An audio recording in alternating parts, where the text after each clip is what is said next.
En el nombre del Padre, del Hijo, del Espíritu Santo. Amén. Señor Dios Padre Todopoderoso y Eterno, te damos gracias en el nombre de tu Hijo Jesucristo por nuestra vida, Señor.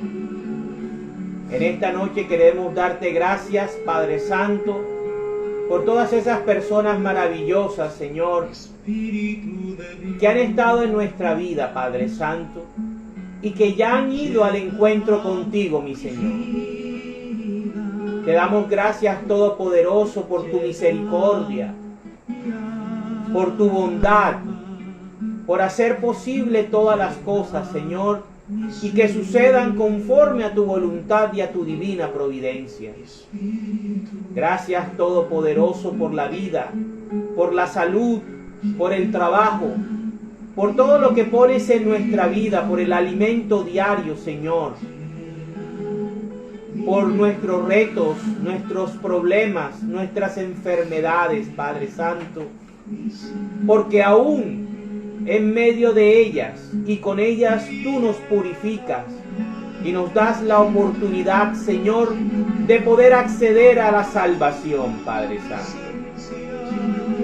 Bendito y alabado sea siempre, Señor. Gracias, Padre Santo. Hoy queremos pedirte que nos llenes de tu Espíritu Divino, el Espíritu de Dios que inspiró las Santas Escrituras. ¿Quién mejor? ¿Qué mejor maestro que aquel que inspiró a esos hombres santos a escribir lo que el Padre y lo que el Hijo querían que quedara escrito y revelado? Ven, Espíritu Santo, en nuestros hogares, a nuestras vidas, en nuestros momentos de dificultad, fortalécenos, anímanos y consuélanos, Señor. Gracias, Espíritu Santo, por bendecir y santificar nuestras vidas.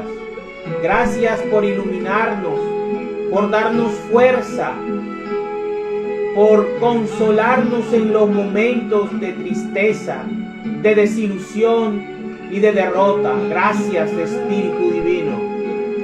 Ven, Espíritu Santo, ven en nuestro lecho de enfermedad, ven en nuestro momento de angustia, ven en nuestro momento de cruz, Espíritu Divino, y guíanos al Padre y al Hijo.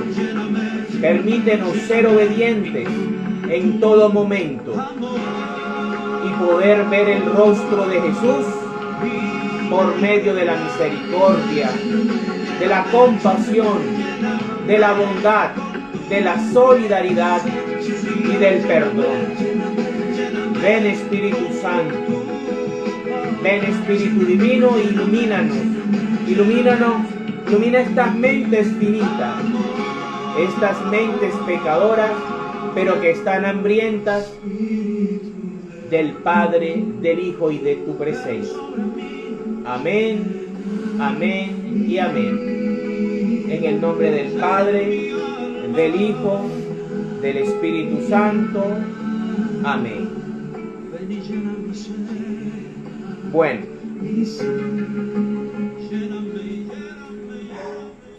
esta noche el capítulo número 27 del libro del Levítico, terminamos el tercer libro de la palabra de Dios.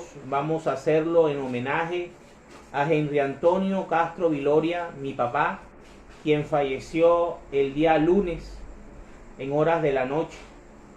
Voy a continuar haciendo este ejercicio espiritual en nombre de él, una persona maravillosa que nos enseñó muchas cosas y donde iba siempre dejaba huella y dejaba marca. Entonces, esta noche y este capítulo y este cierre de Levítico lo hago en honor y en nombre de mi Padre. Buscando un dispositivo. Vamos entonces a leer cosas consagradas a Dios. El Señor se dirigió a Moisés y le dijo: di a los israelitas lo siguiente: cuando alguien quiera pagar una promesa al Señor conforme al valor correspondiente de una persona, a un varón de 20 a 60 años le fijarás una contribución de 50 monedas de plata, según la medida oficial del santuario. En el caso de una mujer, la contribución será de 30 monedas. Para las personas de 5 a 20 años, la contribución será de 20 monedas si es hombre y de 10 monedas si es mujer. Para los niños de 1 mes a 5 años, la contribución será de 5 monedas de plata y de 3 para las niñas. Para las personas mayores de 60 años, la contribución será de 15 monedas para los hombres y de 10 monedas para las mujeres. Y si la persona es demasiado pobre para pagar la contribución establecida, se llevará el caso al sacerdote para que éste fije una nueva contribución, de acuerdo con las posibilidades del que hizo la promesa. En el caso de los animales que se pueden ofrecer al Señor, todo animal que se entregue al Señor quedará consagrado y no podrá ser cambiado por otro animal, ya sea mejor o peor. En caso de que haya cambio, tanto el animal ofrecido como el animal dado a cambio quedará consagrado. En el caso de un animal impuro que no puede ser ofrecido al Señor, se llevará el animal al sacerdote para que éste fije la contribución correspondiente, según la calidad del animal. La contribución fijada por el sacerdote deberá ser aceptada, y si se quiere recuperar el animal, se deberá dar una quinta parte más de la contribución establecida. Si alguien consagra su casa al Señor, el sacerdote establecerá su valor según la calidad de la casa. El cálculo del sacerdote deberá ser aceptado, pero en caso de que el que consagró la casa quiera rescatarla, deberá dar una quinta parte más del valor en que había sido calculada, y la casa volverá a ser suya. Si alguien consagra al Señor una parte de su terreno, el valor del terreno se calculará según lo que pueda producir, a razón de 50 monedas de plata por cada 220 litros de cebada. Si consagra el terreno a partir del año de liberación, quedará en pie el valor establecido. Pero si lo consagra después del año de liberación, el sacerdote hará el cálculo de la plata que se debe dar, descontando del valor calculado la cantidad que corresponda a los años que restan hasta el año de la liberación. Si el que consagró el terreno quiere recuperarlo, deberá dar una quinta parte más sobre el valor calculado, y el terreno seguirá siendo suyo. Pero si no lo recupera y el terreno se vende a otra persona, ya no podrá volver a recuperarlo. Cuando el terreno quede libre en el año de la liberación, será dedicado para uso exclusivo del Señor, y el sacerdote tomará posesión de él. Si alguien consagra al Señor un terreno comprado, que no es su herencia de familia, el sacerdote calculará con esa persona el precio del terreno hasta el año de liberación, y esa persona pagará ese mismo día la cantidad estimada como valor del terreno, y la consagrará al Señor. En el año de liberación, el terreno volverá a poder del que lo vendió, es decir, a poder del propietario real del terreno. Todos tus cálculos deben tener como base el ciclo de 20 geras, que es el peso oficial del santuario. En cuanto a las primeras crías del ganado, que son del Señor por ser las primeras, nadie debe consagrarlas. Ya sea un ternerito o un corderito, es del Señor. Si se trata de un animal impuro, podrá ser rescatado según el precio que se le fije, más una quinta parte de ese precio. Pero si no es rescatado, podrá ser vendido en el precio fijado.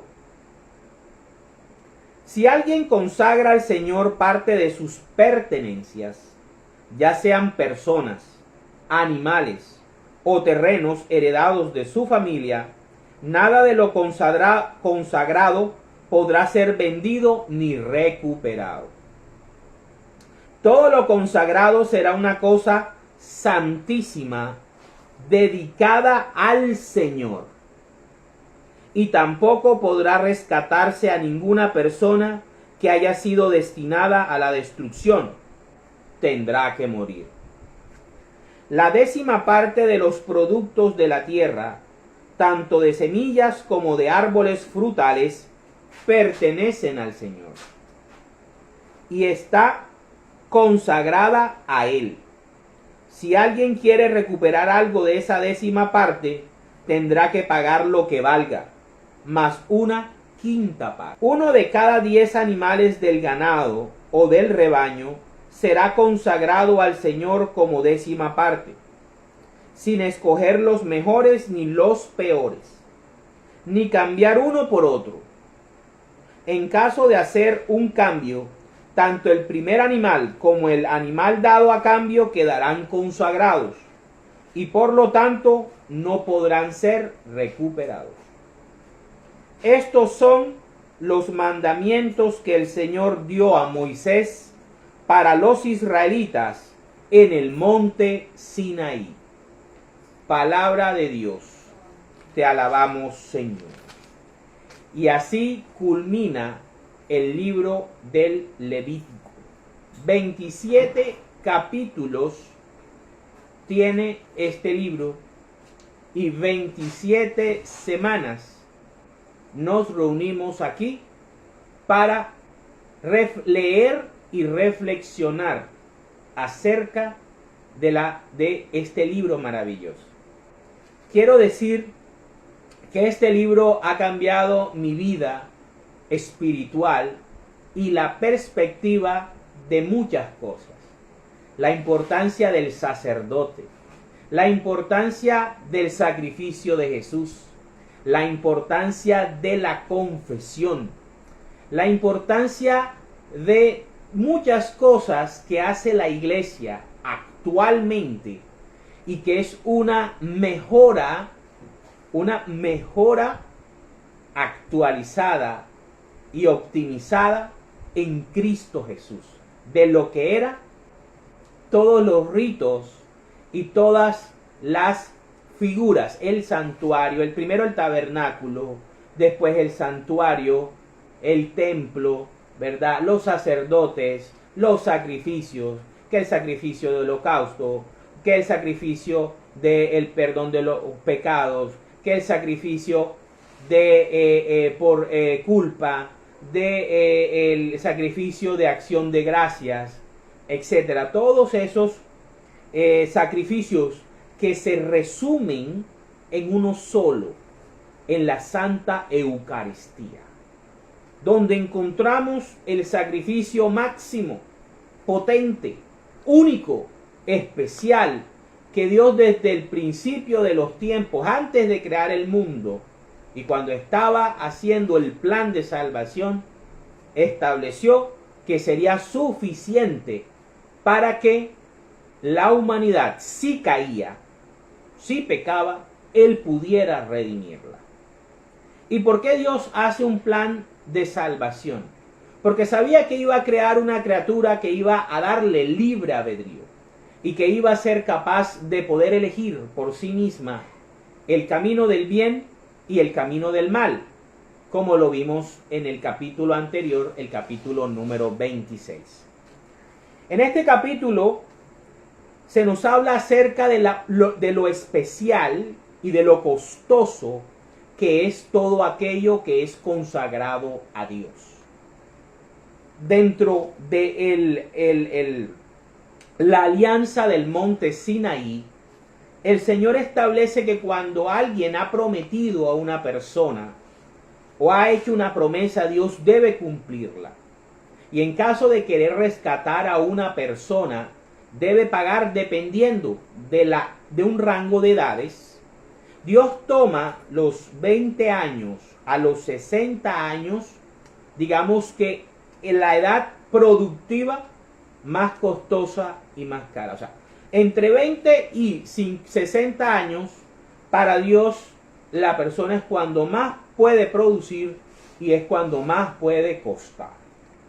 Es ahí cuando Dios establece que para el hombre el costo sea de 50 monedas de plata. Es bastante dinero. Para esa época, una moneda de plata era una fortuna. Ahora imagínense por una sola persona pagar 50 monedas de plata. Y esto tiene también un trasfondo teológico y un trasfondo espiritual. Y es el costo que tiene un alma. Obviamente estamos en el Antiguo Testamento, con el pensamiento del Antiguo Testamento.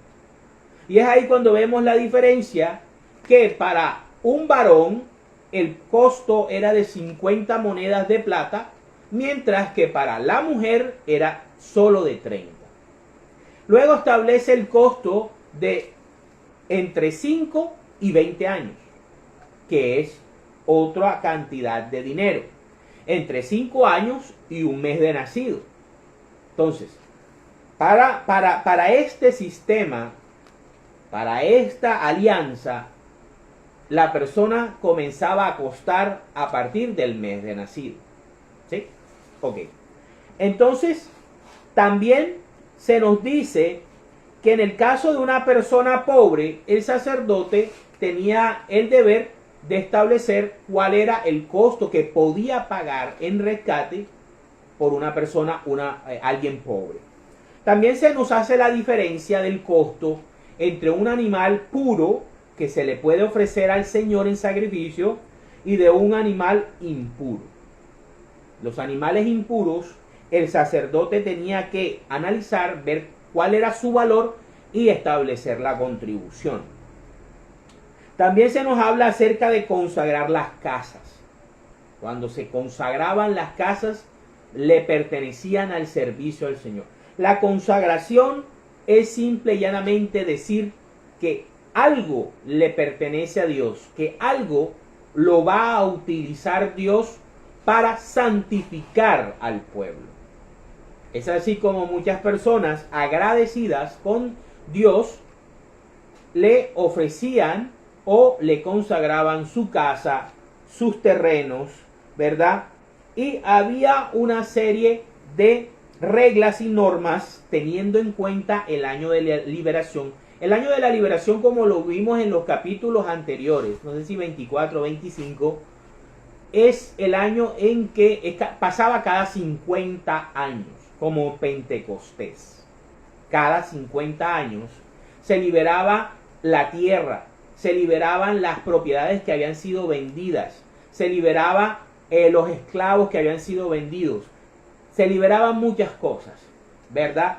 Era prefigura, el año de la liberación era una preparación teológica y pedagógica a el año en que Jesucristo iba a liberar a la raza humana del poder del pecado, del poder de Satanás y del poder de la muerte. Entonces, a lo largo, todo lo que Dios hace y le manda al pueblo de Israel, va siempre orientado a Cristo Jesús. Todo lo del Antiguo Testamento tiene culminación y tiene fin en Jesús de Nazaret. Todo lo que hace Jesús, todo lo que restablece Jesús, todo lo que optimiza Jesús y todo lo que cambia Jesús con la alianza del monte Sión, que comienza o rige a partir del domingo de resurrección. La alianza del monte Sinaí empieza desde que el pueblo de Israel, con Moisés como mediador y Aarón como sumo sacerdote, establecen la alianza, matan los toros y y riegan la sangre en la comunidad, en el monte Sinaí, y a Moisés Dios le entrega las tablas con los 10 mandamientos. Ahí comienza la alianza del monte Sinaí. Y termina con la muerte de nuestro Señor Jesucristo, porque Él es el único que cumple por completo toda la ley. Hasta la última I, el Señor Jesús cumple toda la ley del Antiguo Testamento. Toda la ley mosaica la cumple Jesucristo, y por eso es que dice todo está cumplido. Y por eso Él le va a decir que hasta que no se cumpla toda la ley, ¿verdad?, no va a cambiarse nada de ella. Y Jesucristo lo cumple todo. Entonces, cuando ya Jesús muere en la cruz, que dice todo está consumado, entrega su espíritu, expira, con esa expiración, ¿verdad?, que se oscurece el cielo y se rompe, ¿verdad?, el velo que separaba al lugar santo del lugar santísimo en el templo de Jerusalén. Ahí termina la ley de Moisés. Ahí termina la alianza del monte Sinaí. Luego tenemos un vacío jurídico, digámoslo así, un vacío jurídico entre el sábado, ¿verdad?, entre el viernes por la tarde, todo el sábado de gloria, hasta el domingo en que Jesús resucita.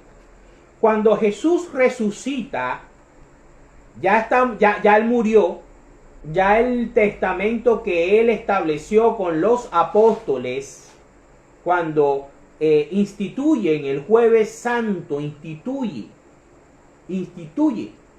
la orden sacerdotal e instituye la Eucaristía, el nuevo sacrificio permanente en memoria de Él, donde Él entrega su cuerpo y entrega su sangre, ¿verdad? Ya ese testamento que Él establece, pero no, ahí en ese momento no puede entrar a regir porque Él todavía está vivo.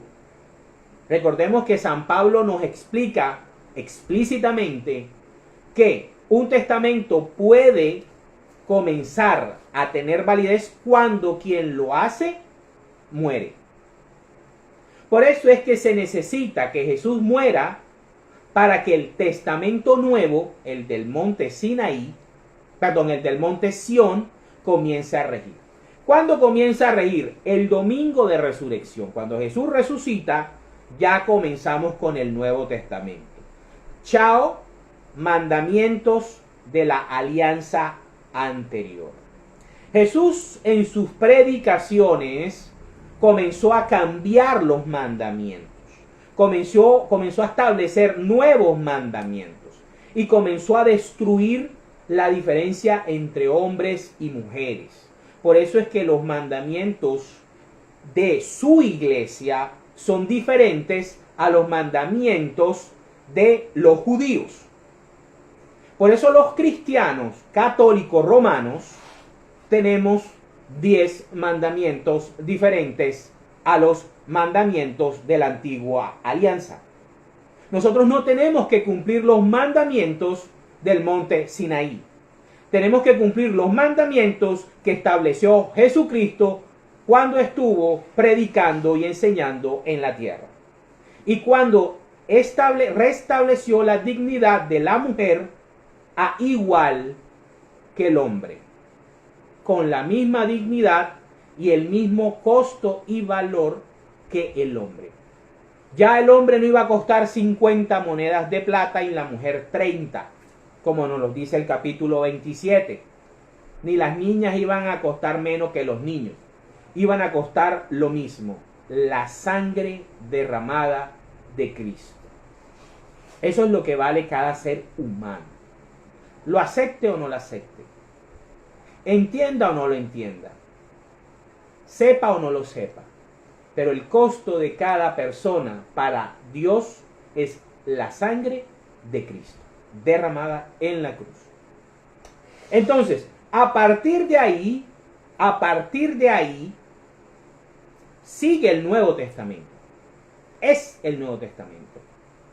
Con el domingo como día de descanso o día de celebración, como día 10 Domini, día del Señor. ¿Sí? Para que no nos dejemos embaucar por aquellos que quieren enseñar que el sábado es el día de reposo y es el día de la iglesia verdadera de Cristo. Falso. Eso es una vil mentira.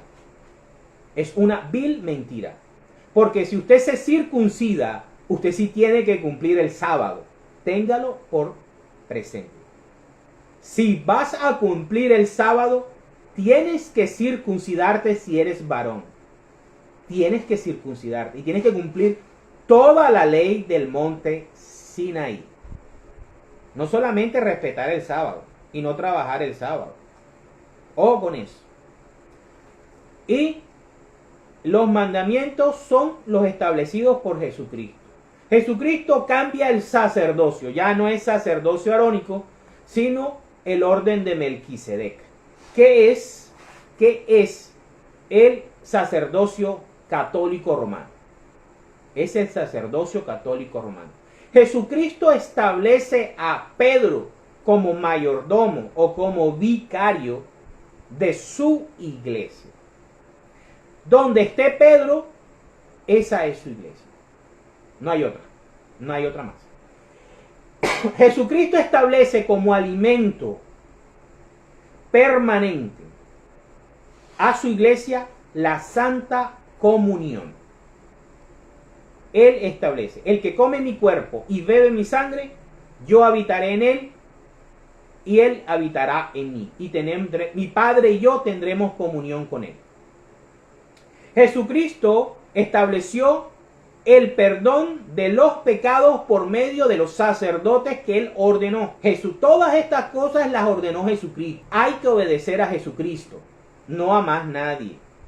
Todo lo que Jesucristo estableció, a quien mandó, como lo mandó, se debe cumplir. Hayan pasado 2000 años, hayan pasado 4000, hayan pasado 6000. Tienen que estar igualiticas. La doctrina debe ser la misma que Jesucristo enseñó. Porque nos damos cuenta que Dios no se muda y todo lo que ha sido consagrado para Dios, Dios lo reclama, lo defiende porque es un Dios celoso. Y vamos a ver cómo evoluciona la consagración de lo de Dios en el transcurso de la historia de la salvación. Entonces, así es como termina el Levítico. Todo lo que yo estoy resumiendo aquí lo encontramos en el libro del Levítico. El libro del Levítico nos los enseñó.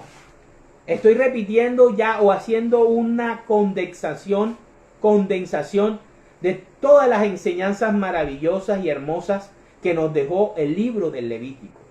Y que ojalá, si no hemos visto varios capítulos anteriores, podamos hacerlo. E invito a aquellos a que no han visto los videos de Génesis o de Éxodo. Es importante, porque es que cada libro nos va preparando para el siguiente. No podemos entender Levíticos si no hemos estudiado Éxodo. No vamos a entender Éxodo si no hemos estudiado Génesis. Y lo podemos encontrar en el canal de YouTube, ¿verdad? Que tenemos, donde estamos nosotros conservando todas estas enseñanzas, todos estos videos, para que queden como evidencia y podamos estudiarlo cuando nosotros querramos. Suscribirnos al canal de YouTube para que podamos estar pendientes cuando subamos el video y bueno, darle también like. Así cerramos entonces el maravilloso libro del Levítico, para la gloria de Dios. Vamos ahora, como siempre, a reforzar la enseñanza con el libro, con algunos textos auxiliares. Vamos a ver cómo se consagró el primer templo de Jerusalén, el templo construido por el rey Salomón. Vámonos a Segunda de Crónicas, capítulo número 7, versículos del 1 al 10. Cuando Salomón terminó esta oración, cayó fuego del cielo y consumió el holocausto y los sacrificios. Y la gloria del Señor llenó el templo. De modo que por eso los sacerdotes no podían entrar en él. Al ver todos los israelitas el fuego y la gloria del Señor que bajaban sobre el templo, se arrodillaron e inclinaron hasta tocar el suelo del enlosado con la frente. Y adoraron y dieron gracias al Señor, repitiendo, porque Él es bueno, porque su amor es eterno. Eso es un salmo. Después de esto, el rey y todo el pueblo ofrecieron sacrificios al Señor.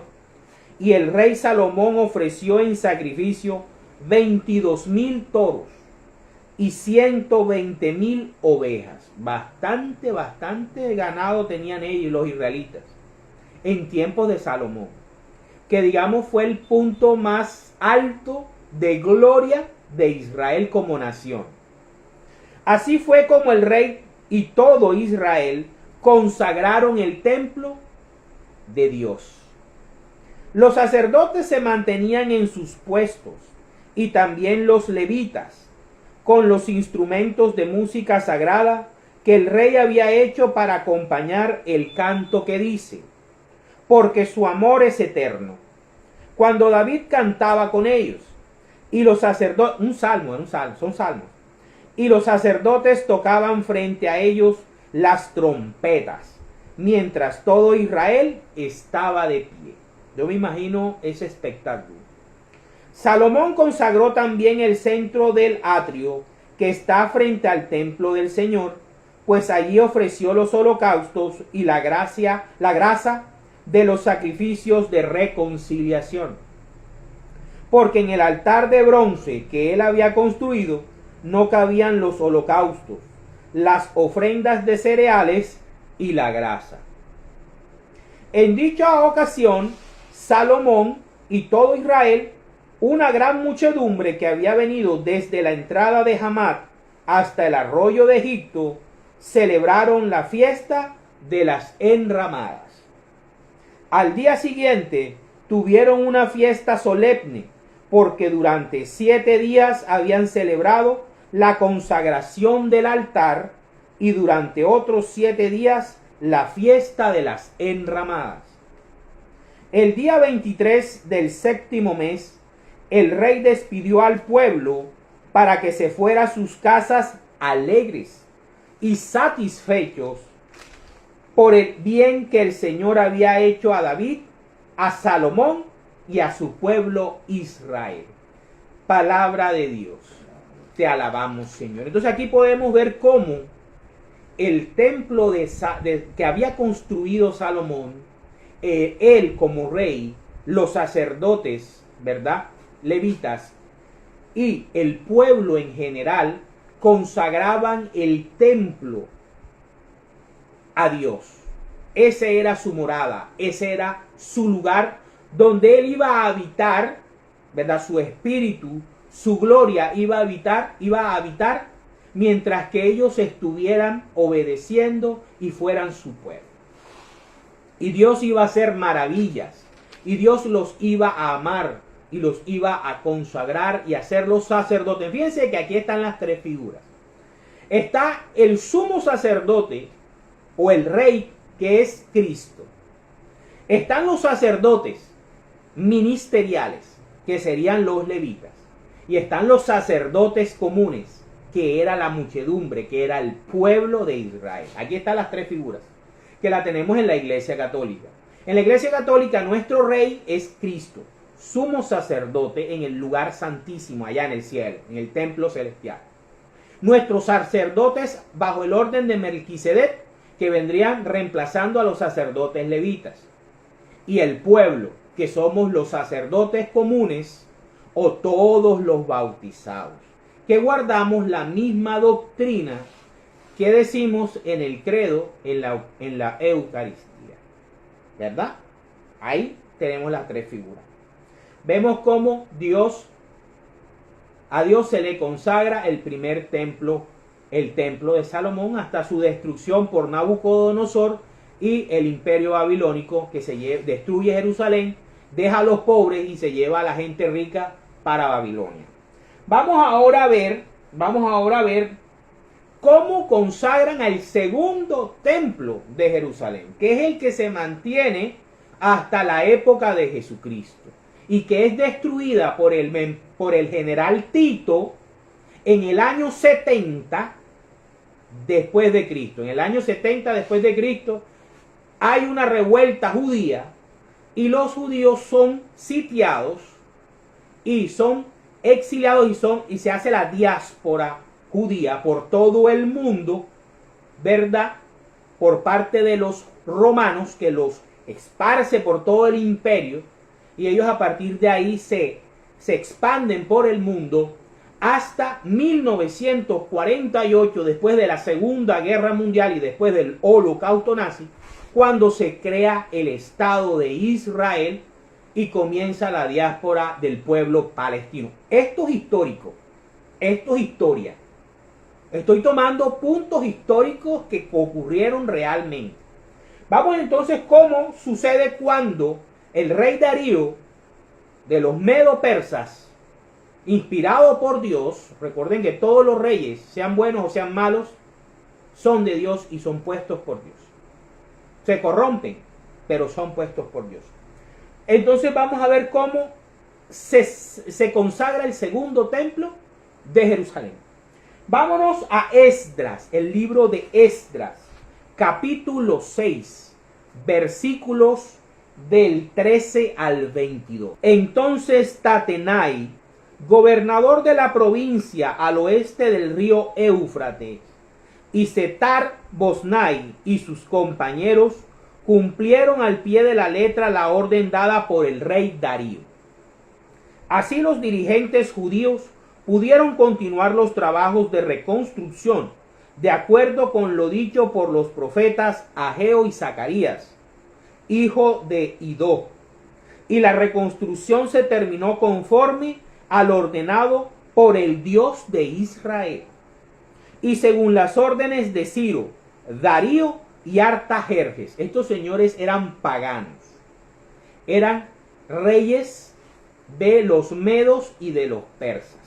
Ojo, eran paganos. Reyes de Persia. El templo quedó terminado el día 3 del mes de Adar. El día 3 del mes de Adar. O sea que 3 días, cuando Jesús dice, en 3 días, destruyan este templo y en 3 días lo reconstruyo. Fíjense que ya hay algo teológico que se nos está dando aquí en Esdras. Dice que el templo quedó terminado el día 3 del mes de Adar, del año 6 del gobierno de Darío, rey de Persia. Los israelitas, los sacerdotes, los levitas y los demás que estuvieron desterrados celebraron con alegría la dedicación del templo de Dios. En aquella ocasión ofrecieron en sacrificio 100 becerros, 200 carneros y 400 corderos, y además 12 chivos, uno por cada tribu israelita. Cada chivo, o sea, 12 chivos, uno por cada tribu israelita, o sea, la tribu por todo el pueblo. Cuando se habla de las 12 tribus de Israel, se habla del pueblo de Israel, se habla de una nación. Luego pusieron a los sacerdotes en sus turnos correspondientes. Ojo con esto. Luego pusieron a los sacerdotes en sus turnos correspondientes y a los levitas en sus puestos para el culto de Dios en Jerusalén, conforme a lo escrito en el libro de Moisés. Los que volvieron del destierro celebraron además la Pascua el día 14 del mes primero. Los sacerdotes y los levitas se habían purificado ya, así que todos estaban ritualmente limpios.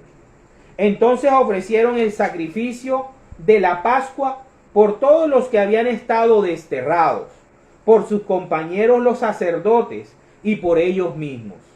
Todos los israelitas que volvieron del destierro participaron en la comida de la Pascua, es la Eucaristía, ¿ya? Prefigura de la Eucaristía. Junto con todos aquellos que se habían apartado de la corrupción de las naciones paganas y se unían a ellos en el culto al Señor, Dios de Israel. Durante 7 días celebraron con alegría la fiesta de los panes sin levadura, pues el Señor los había llenado de alegría al hacer que el rey de Persia los favoreciera y ayudara en la reconstrucción del templo de Dios, del Dios de Israel. Palabra de Dios. Te alabamos, Señor. Entonces vemos cómo cada vez que se consagra la casa de Dios, cada vez que se reconstruye el templo de Dios, vemos cómo su gloria guía el proceso. Y vemos cómo Dios hace que aún los reyes paganos obedezcan y sean partícipes de la construcción de la casa del Señor. Eso de que Darío, Artajerjes y Ciro participen en la construcción, la reconstrucción del templo de Jerusalén, donde Dios va a habitar, no es mera casualidad. Hace parte, es prefigura de la iglesia, es prefigura de que Dios quiere que no solamente un solo pueblo, que una sola nación sea la exclusiva beneficiaria de sus bendiciones y de su gracia. Porque a través de estos reyes también Persia fue bendecida. Dios también quería que los paganos fueran parte del proceso de establecer su morada entre la humanidad, entre los hombres. Esto no es mera casualidad, es algo que Dios va haciendo y que va estableciendo. Aquí vamos viendo una prefigura de la iglesia, ¿sí? Ahora, vamos a ver la consagración del último y más importante de los profetas del Antiguo Testamento, Juan Bautista. No podía irme de Levíticos sin hablar del último de los profetas del Antiguo Testamento, el que guarda, el que tiene el poder de Elías, el que viene para cumplir todo lo que Samuel, Natán, Isaías, Amós, Nahum, Jonás, Joel, Habacuc, el mismo Esdras, el mismo Zorobabel, Zacarías, Ezequiel, Jeremías, todos ellos se juntan y se reúnen en un solo hombre. Se llama Juan Bautista, el que debía consagrar al Rey de Reyes. Por eso es el más grande de los profetas. Vamos a ir a San Lucas, Evangelio de San Lucas, capítulo 1, versículos del 5 al 24. En el tiempo en que Herodes era rey del país de los judíos, vivía un sacerdote llamado Zacarías, perteneciente al turno de Abdías. Recordemos lo que nos estaban diciendo en Esdras. Se establecieron el orden de los sacerdotes, del culto de los sacerdotes. Su esposa llamada Isabel descendía de Aarón, imagínense. Los dos eran justos delante de Dios y obedecían los mandatos y leyes del Señor de manera intachable. Pero no tenían hijos, porque Isabel era estéril. Además, los dos eran ya muy ancianos, una prefigura de Abraham y de Sara. ¿Sí? Un día en que al grupo sacerdotal de Zacarías le tocó el turno de oficiar delante de Dios, según era costumbre, lo vemos desde Esdras, muchos años antes, entre los sacerdotes le tocó en suerte a Zacarías entrar en el santuario del templo del Señor para quemar incienso. Mientras se quemaba el incienso, todo el pueblo estaba orando afuera. En esto se le apareció a Zacarías un ángel del Señor, de pie al lado derecho del altar del incienso. Al ver al ángel, Zacarías se quedó sorprendido y lleno de miedo. Pero el ángel le dijo: Zacarías, no tengas miedo, porque Dios ha oído tu oración. Fíjense como inicia Segunda de Crónicas, cuando le dicen a Salomón que Dios ha escuchado su oración. Y tu esposa Isabel te va a dar un hijo, al que pondrás por nombre Juan. Tú te llenarás de gozo, y muchos se alegrarán de su nacimiento, porque tu hijo va a ser grande delante del Señor. No tomará vino ni licor, y estará lleno del Espíritu Santo desde antes de nacer. Hará que muchos de la nación de Israel vuelvan al Señor, su Dios. Este Juan irá delante del Señor con el espíritu y el poder del profeta Elías, para reconciliar a los padres con los hijos y para que los rebeldes aprendan a obedecer. De este modo preparará al pueblo para recibir al Señor, o sea, al Rey. Zacarías preguntó al ángel: ¿cómo puedo estar seguro de esto? Porque yo soy muy anciano y mi esposa también. El ángel le contestó: yo soy Gabriel y estoy al servicio de Dios. Él me mandó a hablar contigo y darte estas buenas noticias. Pero ahora, como no has creído lo que te he dicho, vas a quedar mudo. No podrás hablar hasta que, a su debido tiempo, suceda todo esto. Mientras tanto, la gente estaba afuera esperando a Zacarías y preguntándose por qué tardaba tanto en salir del santuario. Cuando al fin salió, no les podía hablar. Entonces se dieron cuenta de que había tenido una visión en el santuario, pues les hablaba por señas, y siguió así sin poder hablar. Cumplido su servicio, Zacarías se fue a su casa. Después de esto, su esposa Isabel quedó encinta, y durante 5 meses no salió de su casa, pensando: el Señor me ha hecho esto ahora para que la gente ya no me desprecie. Palabra del Señor.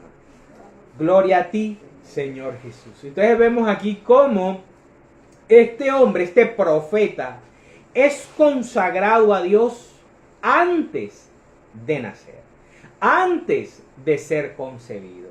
Ya tenía un plan, ya tenía una misión, ya tenía un poder asignado por parte de Dios.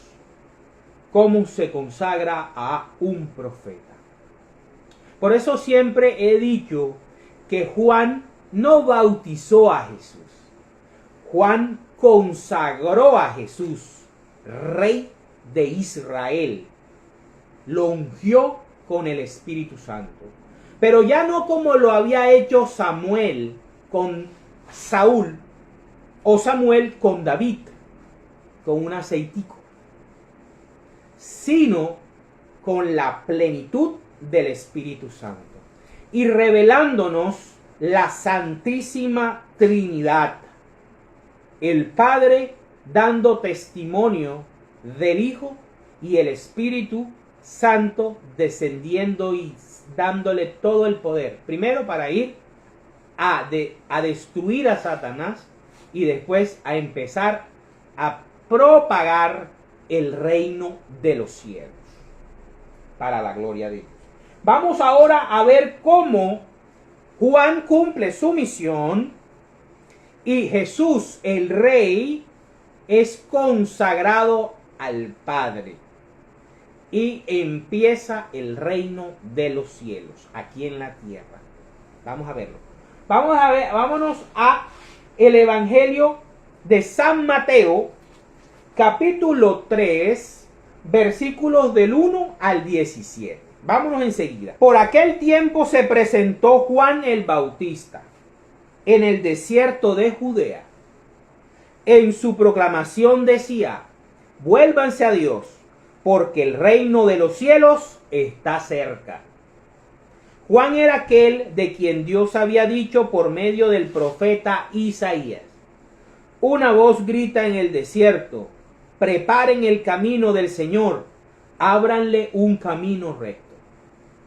La ropa de Juan estaba hecha de pelo de camello y se la sujetaba al cuerpo con un cinturón de cuero.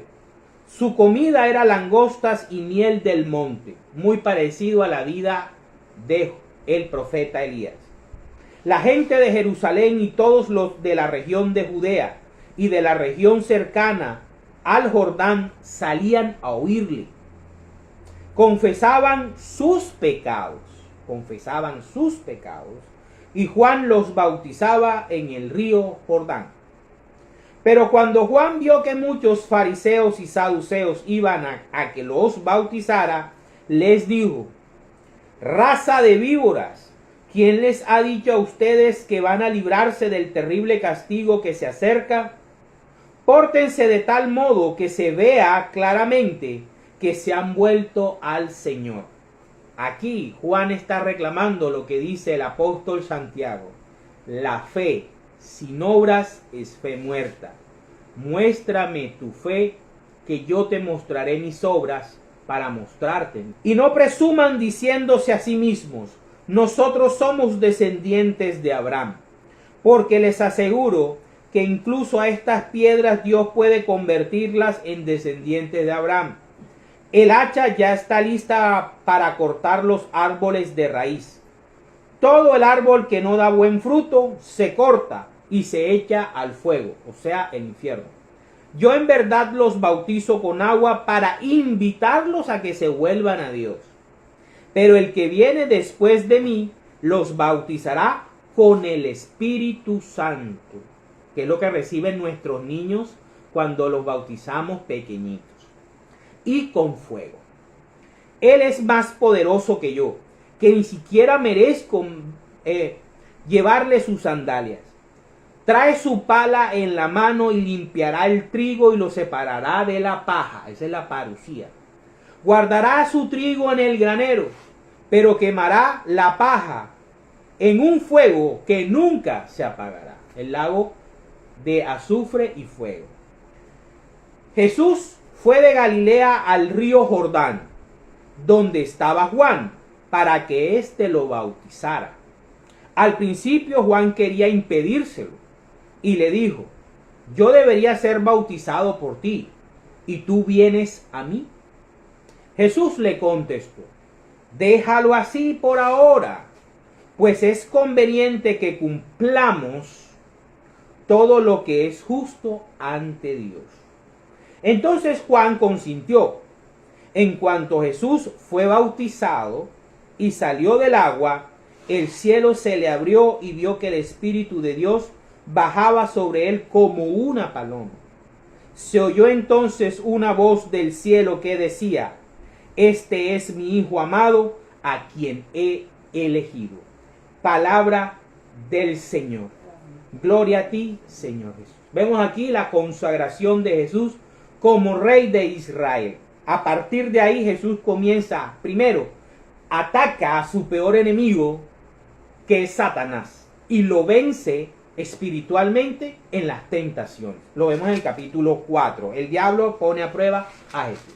Y posteriormente de esa prueba, de haber pasado y de estado 40 días y 40 noches en el desierto, como el pueblo de Israel, vence a Satanás, no se rebela contra Dios, y va a anunciar el reino de los cielos, empezando ¿cómo? Llamando a sus 4 primeros discípulos. ¿Sí? Vean cómo las cosas se construyen. Ya comienza a armar la iglesia, ya comienza a escoger los pilares de la iglesia. Entre ellos los 4 primeros está Pedro, que es el vicario de él, el guardián de la doctrina de Cristo, que ahora se llama Francisco. Para terminar, vamos a ver cómo ya con Cristo, lo que Cristo construye como templo de Dios es su iglesia, que establece en la persona de Pedro, la roquita. Él es la roca, él es el cimiento, él es la piedra angular. Pero sobre la roquita que es Pedro, comienza a construir su iglesia.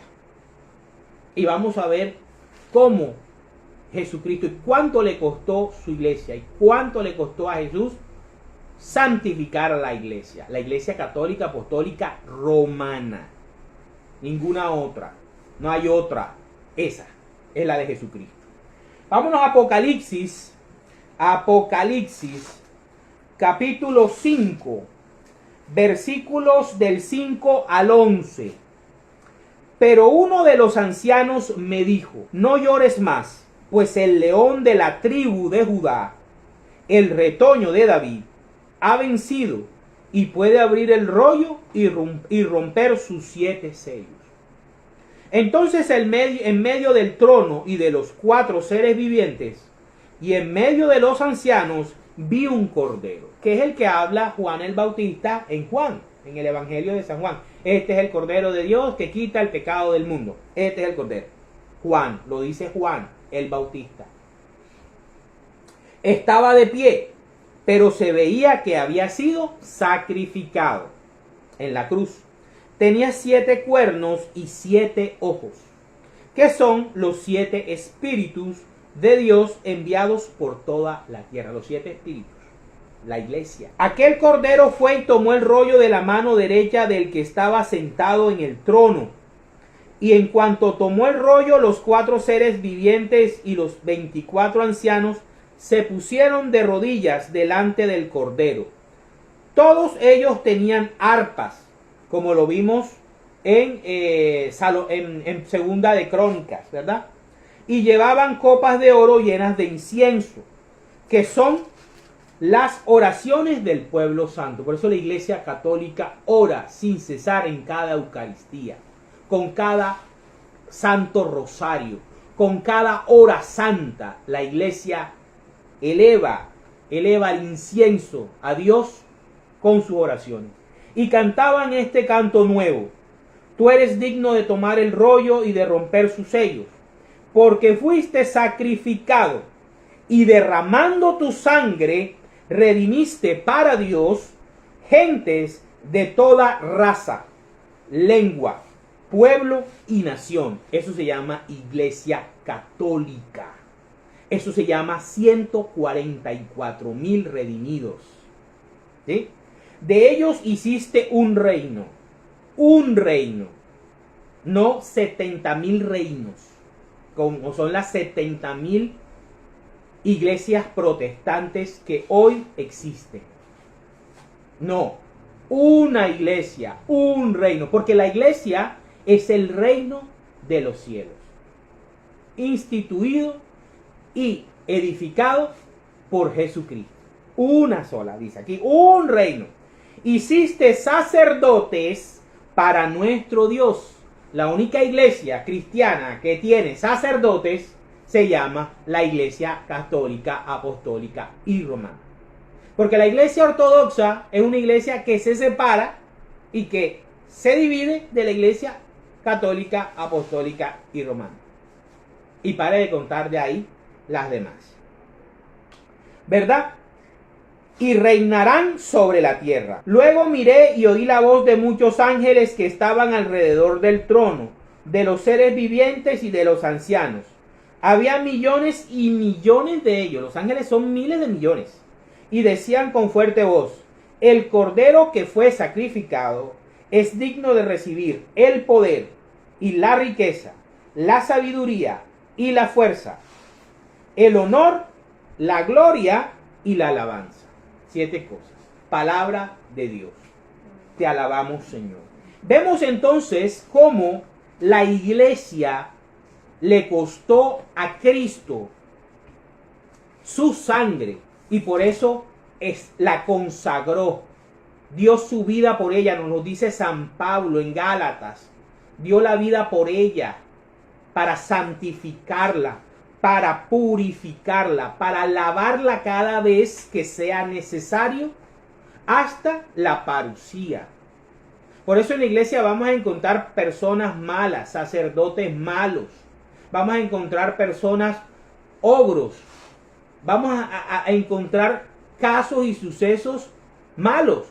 Porque es que todavía nosotros estamos en un estado de imperfección, en un estado de pecado. Pero Dios santifica a la iglesia. Dios no ha abandonado ni un solo día a la iglesia católica. Desde que Él ascendió al cielo hasta hoy, 14 de octubre del 2022. Eso es mentira, de que Él ha mandado a otros a redimir o a hacer un pueblo, un redil. Eso son mentiras. La iglesia es la misma, la doctrina es la misma, la fe es la misma. El bautismo es uno solo.